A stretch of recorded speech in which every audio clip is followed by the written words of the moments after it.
नमो भगवते वासुदेवाय।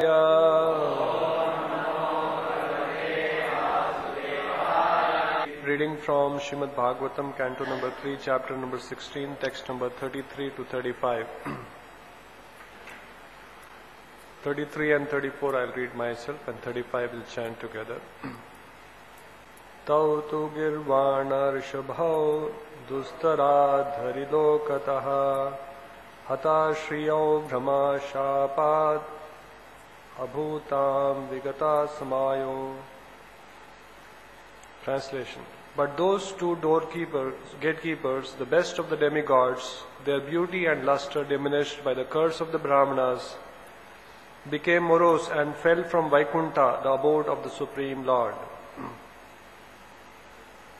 Tada Vaikuntha dhishana tayo nipatmanayo ha ha karo mahan asid vimanagreshu putrakaha. Translation.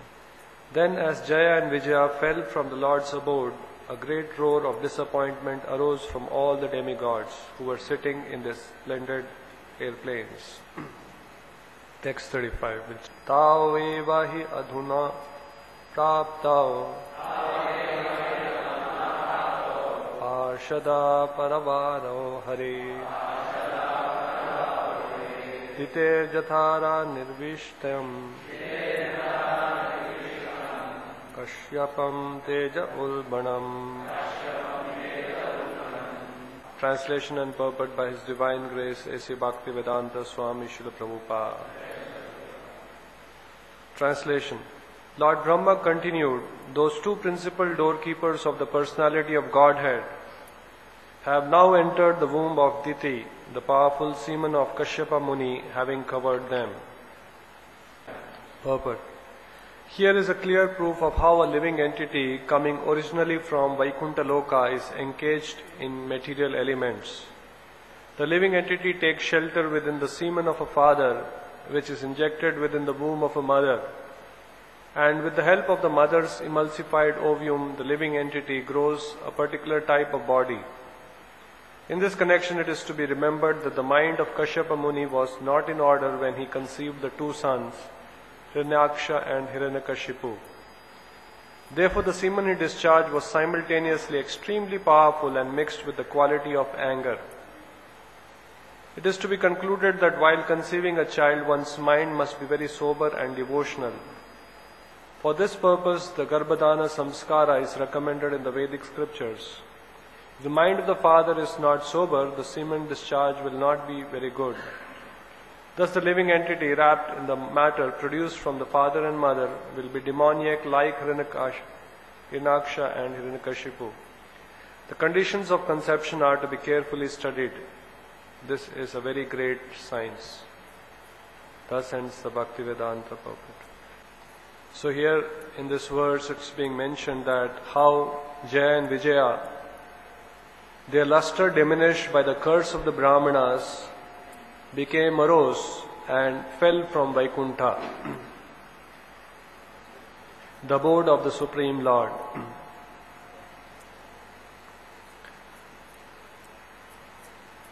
So in this particular case, Jaya and Vijaya, they grossly, literally fell from the spiritual world, they came to the material world.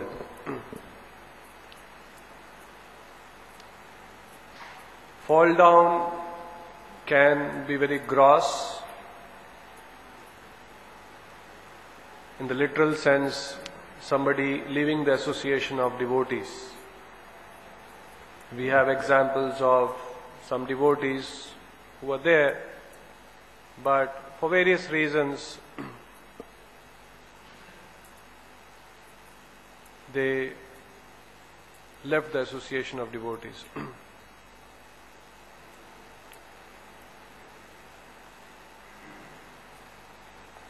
So this is an example of a gross fall down. Somebody may leave the association of devotees, may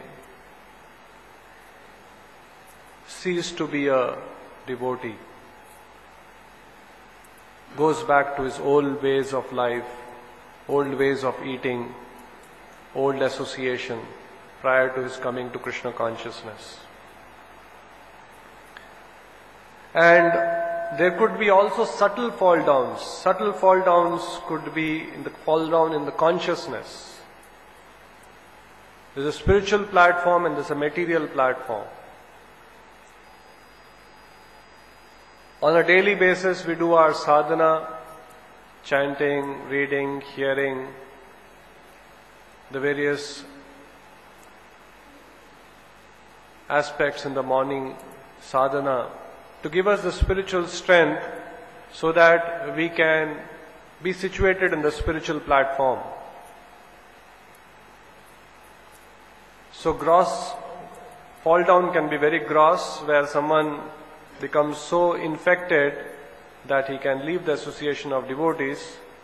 And on a daily basis, yes, there will be ups and downs as far as consciousness is concerned. Sometimes somebody is not careful, whole consciousness dips and he is totally at the material platform, completely bewildered, with complete material consciousness, material calculations, fear, anxiety, what will happen to me. All material calculations can overpower a person. So Prabhupada in the one place says, any one of us can be arrested by Maya at any moment. This is a baseline. Any one of us can be arrested by Maya at any moment. If we are not strongly attached to Krishna consciousness. Sometimes we can become complacent, where one might think that I am a devotee for so many years, I am doing good sadhana.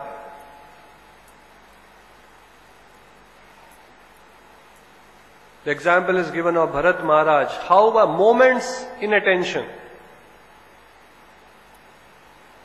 He was a king, he renounced his kingdom, went to the forest, all good intentions, to renounce opulence, to sacrifice all the comforts. It's not an easy thing. He did all that with the intention of rising to the spiritual platform, pure consciousness of Krishna. But a moment's inattention, he got attached to a deer. Compared to Bharat Maharaj, we may not be that exalted. The amount of sacrifice, what he did, we may not compare when it comes to Bharat Maharaj. We are practicing the process of Yukta Vairagya, where day in and day out we are dealing with a lot of material energy in that sense. Although material energy, when used in service of the Lord, gets spiritualized, but because of our anarthas, many times we can get attached to so many things, attached to comforts, attached to the facilities which have been provided to us. We can become complacent. So Prabhupada says, so my request to you and all others is to follow the principles of Krishna consciousness adherently, and then there is no danger, however strong Maya may be. Maya is very strong. Krishna says, Devi Esha Gunamayi Mama Maya Dhurataya. The more we advance, Maya would also give us higher, or rather more severe, more stronger tests.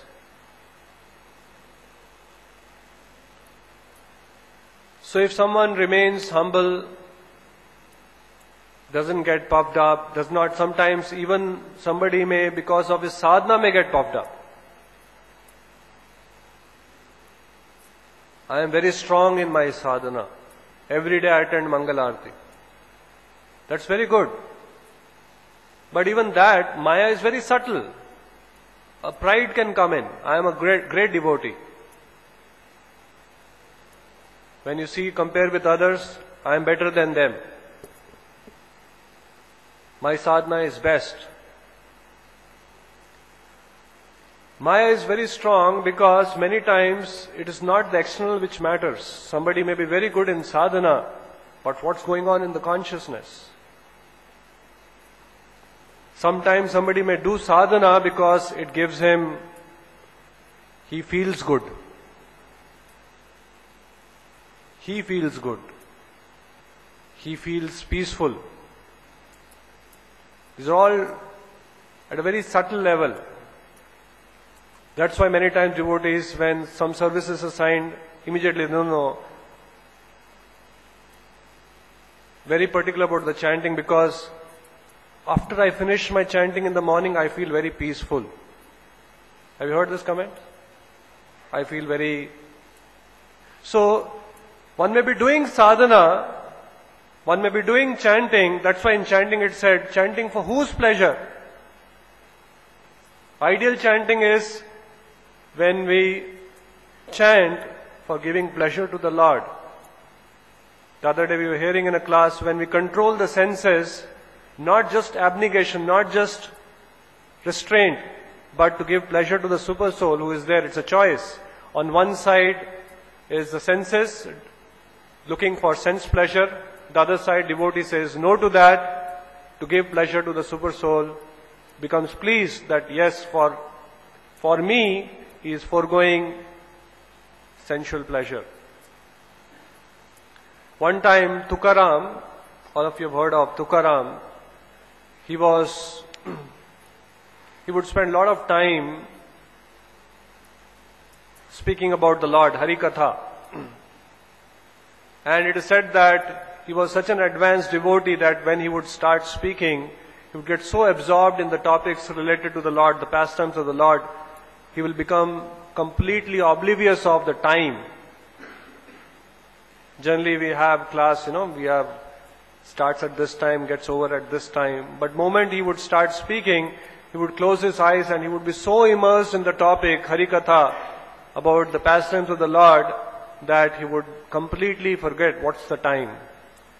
So one time, in the evening, the katha started around 7 o'clock, 7:30. And it was supposed to be for 1.5 hours. And while he started speaking, eyes closed, completely immersed, it became 8:30, 9:30. And since people had to go back home, catch up with their household work and dinner and all those things, so people, they were reluctant because Tukaram was speaking. It would be an insult in between the class, you get up and go. But since the eyes were closed, some of them started leaving. 9 o'clock, 9:30, 10 o'clock, 10:30. Some people, out of respect for Tukaram is speaking, somehow they stayed back, but 10:30 they started dozing, started feeling very sleepy. And then, not knowing when Tukaram will stop, even those slowly, gradually started getting up and going. 11 o'clock, some 5 people were left. 12 o'clock, 1 person was left. Night 12 o'clock, 1 person was left. Tukaram opened the eyes and he saw 1 person is sitting. So in his mind he thought, such a nice devotee. So much desire he has for hearing Harikatha, that somehow I totally become oblivious of time and see at 12 o'clock, I started at 7:30, at 5 hours he's hearing. So he told, such a nice devotee, you have such an attraction you have for Harikatha, you're so blessed. You're such a great devotee. So the devotee very gently folded his hand, said, no, actually, tell you the truth, I was just waiting. Actually, the mat on which you are sitting belongs to me. I was just waiting when you will stop and I can take the mat back to my home.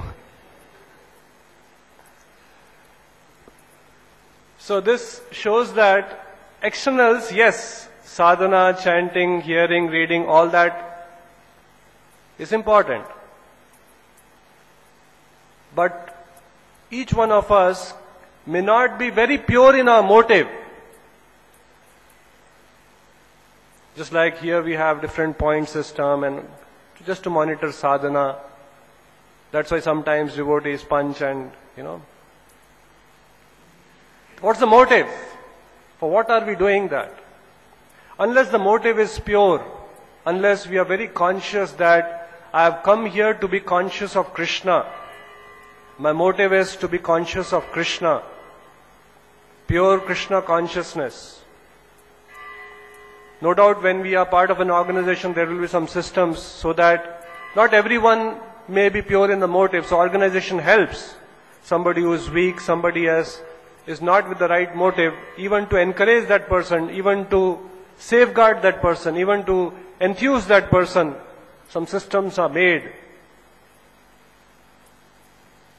So here it says, unless one follows the principles of Krishna consciousness adherently, in spirit, not just for the sake of following. Be too attached to rules and regulations and forget the spirit behind those rules. The spirit is to always remember Krishna and to not forget Krishna. And if one adherently follows, is very conscientious, always trying to catch the lotus feet of the Lord, always trying to remember the Lord, always there's an internal struggle going on, how I should always be conscious of the Lord, then Prabhupada says, then there is no danger. However strong Maya may be.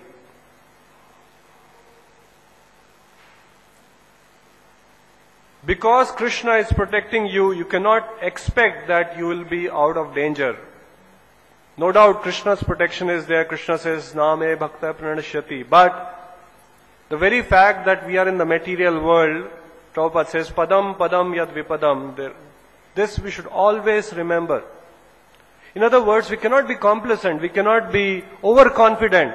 Now I am safe. I am very nicely situated. We should not be so fooled that I am living very comfortably now. No, sir, you are in danger. That is said by Krishna, Dukkhalayam Ashashvatam. You do not take this material existence as comfortable at any moment. Even in spiritual life, sometimes we can settle down. We can, so to say, become comfortably situated. Then you will not be able to make progress in spiritual life. As soon as you think that I am very comfortable here, sometimes devotees also get into a paradigm of, not stepping out of their comfort zone. Any service, so long as it is very comfortable, very peaceful, not too much of anxiety, not too much of headache, not too much of going against the likes and dislikes in the mind, always choosy about such kind of services, that means we are in a comfort zone. As soon as one thinks I am very comfortable here, then you are spiritually fall. Then you are spiritually fall down. That is Maya. So as I said, many of us may not even know the subtle traps. Externally we may think I am a great devotee, I am very good in sadhana. But what's going on in the mind? We may be looking for comforts, we may be looking for peace, we may be looking for, cozy life. Free from botherations, free from anxieties.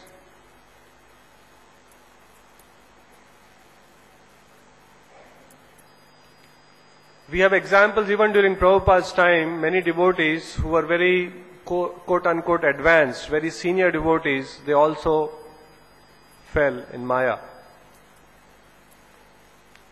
These are examples just to show us that how age is not this thing. I am 20 years old, I am 25 years old in the movement. The senior most devotees at time, during Prabhupada's time, they also fell prey to Maya.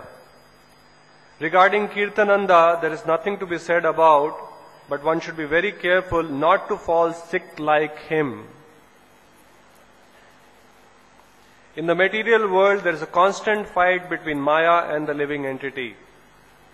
Maya is very strong and we can fall victim at her hand at any moment. The only means of protecting us from the attack of Maya is to be fully Krishna conscious. The proportion in which we fall back in Krishna consciousness is filled up by the influence of Maya. Now, Krishna consciousness is not a binary logic. Binary means you are Krishna conscious or you're not Krishna conscious. Just like black and white, the grades of shades. So likewise, even Krishna consciousness, there are some activities which will propel us to a spiritual platform, and there are some activities which will pull us down. Following of regulative principles, if we break the regulative principles, we are pulled down. The only means of protecting us from the attack of Maya is to be fully Krishna conscious. The proportion in which we fall back in Krishna consciousness is filled up by influence of Maya. Prabhupada gives example, just like health. If you neglect your health, if you're not cautious, if you're not careful, you can fall sick. These days dengue fever is there. If you're not careful, no doubt, bite can happen accidentally also, in spite of we being careful. But if you're not careful, if you're not taking precautions, just like here it says we should be careful in the night when we sleep, have the mosquito nets, use repellents and all that, we have to do our duty. In spite of we doing our duty, what is there in store for us, we cannot avoid. So Prabhupada says one who is careful, the person who is very careful about his health generally does not fall ill. Similarly, a person who is always fixed up in Krishna consciousness cannot be defeated by Maya. Sometimes, in spite of our full Krishna consciousness, we fall a victim to Maya, but that is temporary. Just as a seasonal change, such calamities do come and pass away, and we have to endure them. In spite of we being careful. Just like examples, in spite of we being careful of health, sickness can come. I was just reading an article on dengue. It is not just because you don't have good immunity. That virus, that mosquito bite with that virus happens. Even though you have good immunity, you may be good health, but you will fall sick.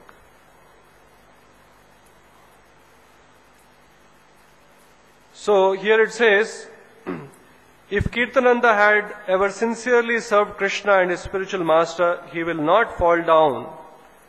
The temporary systems will fall down without delay. We should all pray to Krishna for his steady recovery. My grief for Kirtananda isn't anything personal, but I am sorry that he has become like a Mayavadi in spite of my best efforts to help him. So we all will get a lot of help from different sources, from devotees, from various kinds of association. Just like many devotees say that when we go back, when we read the quotes on the notice board, immediately what's going on in the mind, we get an answer. So, Krishna, Prabhupada, in various ways, dynamically will guide a devotee if we are sincere. Will try to help us, will try to pull us from Maya. That way, in one sense, we can be very hopeful because we have so much help, so much support, so much guidance accessible to us. But if we get so much in Maya that even those guidance, support and all those things we are not willing to take, we become overconfident of our own opinions, our own thinking, we start committing offense, we become rebellious, we stop listening, we stop taking advice. Sometimes devotees can also fall in a paradigm saying that whenever I go, they'll simply tell us philosophy. They'll simply chant Hare Krishna.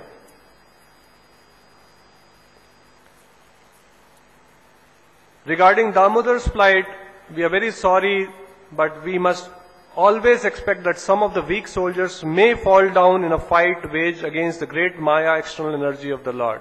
So it's like a fight, just like in a war. Casualties happen. Soldiers, so here the war is between us and Maya.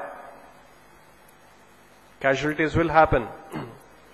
The sex attraction is very great in the material world, but in the spiritual world it is different.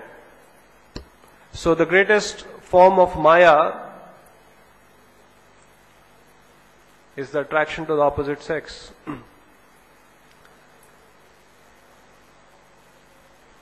Especially in today's world, with so much of sense objects around us, the glare of material energy is all the more captivating for a conditioned soul. Their hips and attractive smiles cannot stimulate sex urge passion of a man or a male devotees. In the Vaikuntha planet, the opulence is very great, and yet they all engage in the transcendental loving service of the Lord. When we come under Maya, when our consciousness gets pulled down, then helplessly we'll get attracted. On one side is the beauty of Krishna that will fail to capture our attention. We'll be captivated by the false illusory beauty of the opposite sex. If someone is helplessly getting attracted, overpowered by lusty desires, it is one symptom that yes, I am in Maya. When one is Krishna consciousness, actually the attraction to opposite sex fades away. Raso varjam raso piyasya param drishtva nivartate. So these are all symptoms, just like dengue has a symptom. From the symptoms doctor can make out. So likewise the symptoms of Maya is Krishna's beauty does not attract us. When we go in front of the deities, it's just boring. It is very difficult to conquer over the influence of Maya, but who is firmly fixed in Krishna consciousness cannot be victim of Maya. So in one sense, we have a war going on. Maya is very powerful. Any moment we can fall down. So somebody may think, what is the hope for me? I am a weak devotee. But one who is firmly fixed up in Krishna consciousness cannot be victim of Maya. Anyway, we cannot stop our fighting with Maya. Neither we can expect that all our soldiers will remain unhurt. Some casualties will be there. You know, Arjun's son Abhimanyu was killed in the battle in which Bhishma Deva was a party. Fight for Krishna's cause sincerely and you will be glorified with victory. Even when we are dabbling with material energy, we go out, we meet all kinds of people, we can get infected. But if we are fighting for Krishna's cause, Prabhupada in one place says we have to do so much of managerial work, but Lord Chaitanya promises, because it is required for propagation of Krishna consciousness, He will give His special protection. Again, taking this statement, we cannot be overconfident. Lord Chaitanya has said, just like somebody said, we were going and preaching in some place, so we were told that why we have to take unnecessary risk. Somebody wants to go and preach in a bar. So just like the example I have shared earlier of a kabaddi match, there's always a trade-off between risk and the gains. Even in the stock market, even the world. The more the risk, the better the gains.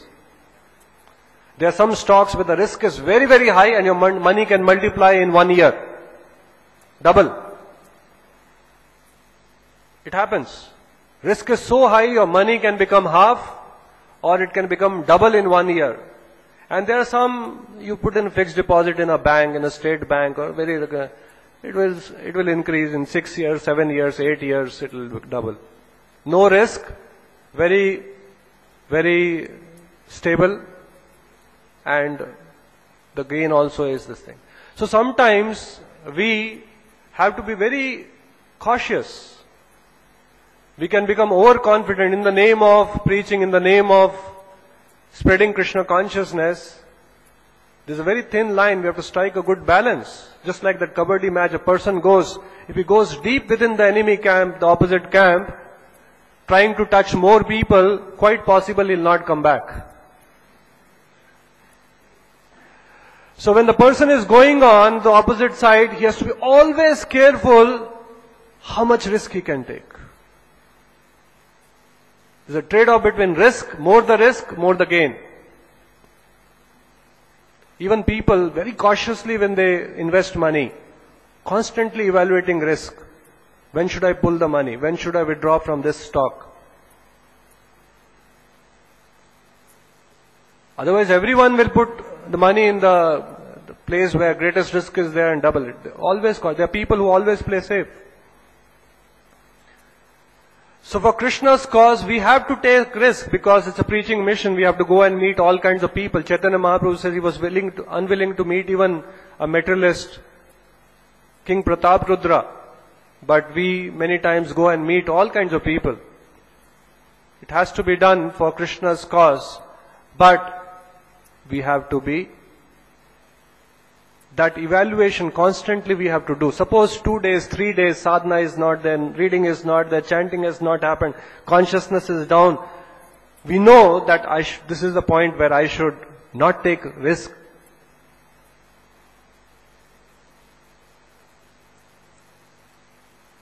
That doesn't mean when sadhana is good you can take full risk. Just that we have to be cautious. Just like in a marathon, you have to run 42 kilometers, whatever that distance. People preserve their energy. It's not like 100-meter sprint where in 100 meters you finish off the whole. So we also have joined to be here for the whole life to serve the mission of Krishna, Prabhupada. So we have to strike a good balance. On one side we have to take risk, we have to do our assigned services. Other side, simultaneously we have to always be vigilant. Am I taking a risk which can even jeopardize my spiritual life? In the name of preaching, in the name of Krishna consciousness. So if we are very conscientious, very careful, very alert, always praying to the Lord, always being humble that yes, Maya is very strong, any moment I can be overpowered by her. With that mood, clinging on to the lotus feet of the Lord, begging, praying, pleading, then one is safe. If there is some earthquake or there is some danger, naturally, spontaneously we pray, but we forget it. The tendency of offering prayer to the Lord at the time of danger is automatic. Another beauty of Maya is, it will make us feel that there is no danger. Just like here says, when earthquake is there, everyone prays. When there is no earthquake, nobody prays. There is a famous saying, Dukh mein sumiran sab kare, Sukh mein sumiran kare na koi. So we should know that we are in danger. We are in this material condition of life, which means we are in danger. Therefore, we should always pray. So, to have that feeling that yes, Maya is very strong, I am weak. For a devotee, it is always good to think that I am weak. For a devotee, it's always good to think that I am not advanced. Sometimes the number of years can also give us pride. I am so many years. I am senior devotee. It's always good to remember and be humble that I am a weak devotee. And with that mindset, with that attitude, we'll be always, in the mood of seeking Krishna's protection. I need Krishna's protection. I need help. I need guidance. And when we are in that frame of mind, with that consciousness, then Krishna, Prabhupada will surely give their protection. Stop here. Grantharaj, Srimad Bhagavatam ki, Srila Prabhupada ki.